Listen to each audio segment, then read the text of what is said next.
Okay, we are recording. Hey everyone, my name is Yueyao, and I'm a PhD candidate from Clemson University, and I'm gonna show you one of the project I have been doing over the past few years. And let me share my screen first. So now I think you will see a boat, and I'm gonna talk about something unrelated to the boat. And so my subject is time series transcriptome analysis in Medicago truncatula, shoot and root tissue during early nodulations. And so before we dive into the transcriptomic analysis and the time series data, I want to talk about why we want to understand nodulation and why we choose Medicago truncatula. So most crops need fertilizers to get enough nitrogens. And so which is an essential building block of life. In the current global use of nitrogen fertilizer is over 108 million tons annually, which sustained around 30 to 50% of crop production. And so, and first it costs a lot of money, and it's not only this money issue. And the other issue I have is because not all those applied nitrogen can be used, only less than 50% can be used by the crop. The rest of them run off to the lakes and rivers, and they will cause the algae blooms. And so which creates this oxygen depleted dead zones, as you can see this green ocean. And so this will kill lives in the ocean. So one example I have here is a study from last year, news from last year. It's in Florida, the Tampa area. There are more than 1,400 tons of fish got killed in a couple of weeks, which is horrifying. And we don't want those things to die, and we want them to have a happy life in the ocean. And we also want our tummy to have a happy life. And so how to address this problem is, in nature, there is one amazing group of plants called legumes. And the legumes, they figure out a way. And they're able to fertilize themselves with nitrogen through a symbiosis process with nitrogen-fixing bacteria. We also call this rhizobia. And so we call this symbiosis process nodulation. The reason for that is when the root is undergoing the symbiosis, and it will create this nodules on the root. And so if we are able to understand this process in greater details, and we're probably able to introduce this amazing nitrogen self-fertilizing system into other crops like rice and corns, and it will potentially save the lives in the ocean and also plenty of monies. And so in our lab, we use model legumes called Medicago truncatula, as you can see here. And so we inoculate this Medicago truncatula with nitrogen-fixing bacteria, and as I mentioned, it's also called rhizobia. And so you can see how those nodules able to form over time from 0 hours to 72 hours or later. And so if you want to understand this process, and we want to understand this process in a time series manner. So we designed our experiment by measuring those RNA gene expression in both root and shoots in over the early nodulation period. So we chose our wild type, Medicago truncatula wild type, called A17. And so we measure those transcriptome response to the treatment with rhizobia in both root and shoot tissue, and we have both control condition and plus rhizobia condition. And we also sample those root and shoot. So after we got those RNA-seq results, and then we are able to construct a gene out of it. It's also called gene expression matrix, and we were thinking how we want to analyze it. So traditionally, most study analyze this using single time point comparison. And so what do I mean by single time point comparison? Is if you look at those expression plot I put it here, On the x-axis is the time point, and the y-axis means the expression. For us, is this we use FBKM here, and so you can see two different lines here. So for the blue ones is A17 control, and the green one is A17 plus rhizobia. And the line, the darker line in the middle, representing the average value of each single time point, and then the shade here for each of them is representing the error bar. So if we talk about single time point comparison, it means comparison the expression values between every single time points here. And so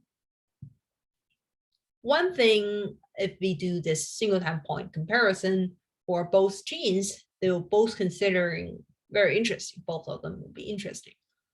But biologically, the expression that trending down, both trending down, they're basically behave the same pattern. And what will be more interesting for us is things behave differently. So for example, in this control condition, it's keep trending up from 0 to 72 hours. But at plus rhizobia, the green one, it will keep trending up until 24 hours, and then it stop, and then continue is have a very stable expression from 24 hours to 72 hours. And so this is something we want to pick out, and this is something we want to kind of dump. And so that's why we want to analyze them in pattern instead of just comparing the expression values between different time points. And another thing about after we decide to analyze this expression into the time series, into this line comparison, we were thinking like what kind of software we can use. And so most time series packages, analyzing packages, we find they are treating different replicates into just compress all those information of all the replicates into the averaging value. So the average value, as you can see here, you have expression on the left-hand side, and the blue representing the control, and then this shade representing the error bar, and the green representing the A17 plus rhizobia. And you can see they are all over the places, and they have very huge error bar. But when you analyze this in the most time series analysis package, and what you analyze is basically just what the average. And so if you just look at the average, you think this is a very interesting genes because they're behaving very differently between our control condition and plus rhizobia condition. But if you look into what the expression really are, and you see this gene doesn't really worth that much time to investigate more.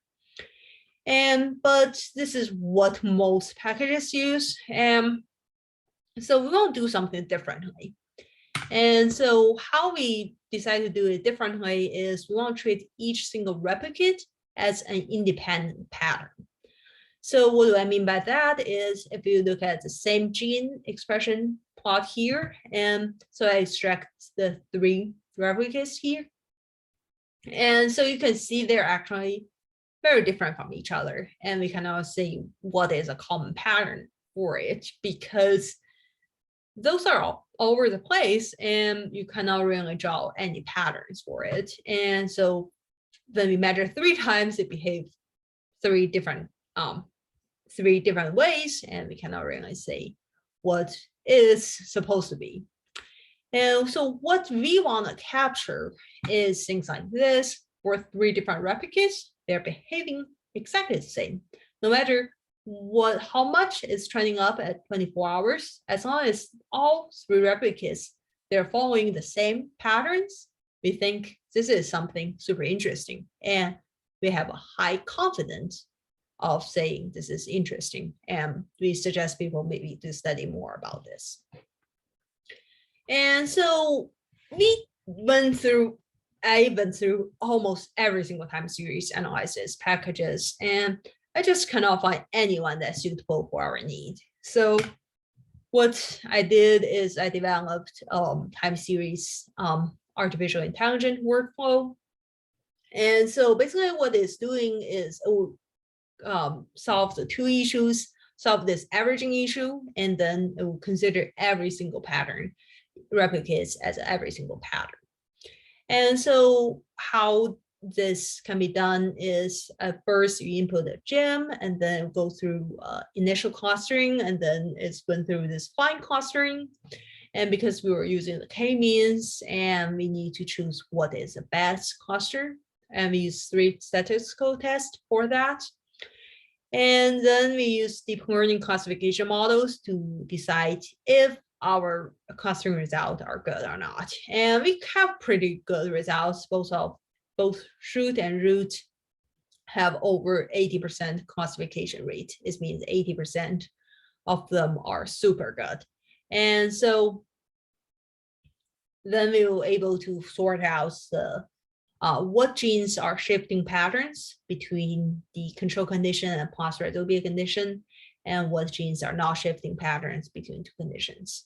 And so this study have been published earlier this month on Frontiers of Plant Science. If you're interested, please check that out. And I'm just gonna cover some interesting results we find, and not able to cover every single details we find. And if you're interested, please read the paper.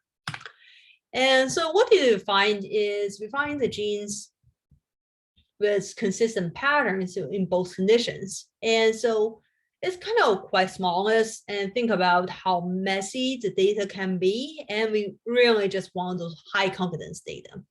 And so for root, we discovered 142 genes and which behave in 14 trajectory sets. And so as you can see here, in control, it behaves unanimously one way, and then in plus residual behave the other way. So this is R0, which is the biggest trajectory set in the root, which have 94 genes there. And then for the shoot, and we have the it have 19 trajectory sets with 190 genes, and majority of them, 159 of them, they're having the same expression patterns between two conditions. This means they do not have changed patterns between two conditions. And there are 31 of them that have changed patterns, and which is very interesting. So those can be residually induced genes in the shoot. And so I'm gonna just dive into a little bit of results we have. And again, if you are interested, please read the paper. And so some interesting root genes we have is, so in this group, we find is start training up at 48 hours. We find Cl12. And so Cl12, if you ever studied nodulation before, you definitely remember this. Cl12 is a key player in auto-regulation of nodulation. And so, which means the plants will decide if they want to continue have more nodules or not, because even nodulation is a very good process and it will help plants to fix nitrogens from the air, but it costs energy, and they do not want to cost more energies than they need to. If they have enough nitrogen, they can say, stop, I'm fine, do not feed me more. And so Cl12 is a key player in auto-regulation of nodulation. And so for the same group, we find another gene, which is EPFL19, an epidermis patterning factor-like protein. We do not have lots of studies on this. It's related to plant epidermis growth factor, and it's very early on, and we assume those epidermis have undergone some change.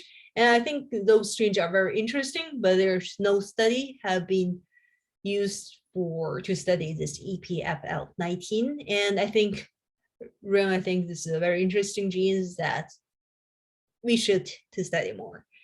And so that's it for today. So the take-home message is we developed gene shift, which is a novel computational statistic and machine learning workflow that address time series replicates, the averaging issue for detecting gene expression pattern shift under different conditions. And also we detect both known and novel genes that are regulated dynamically in roots and shoots during early nodulation.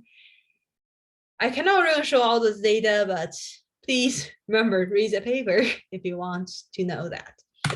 And thanks. And any questions?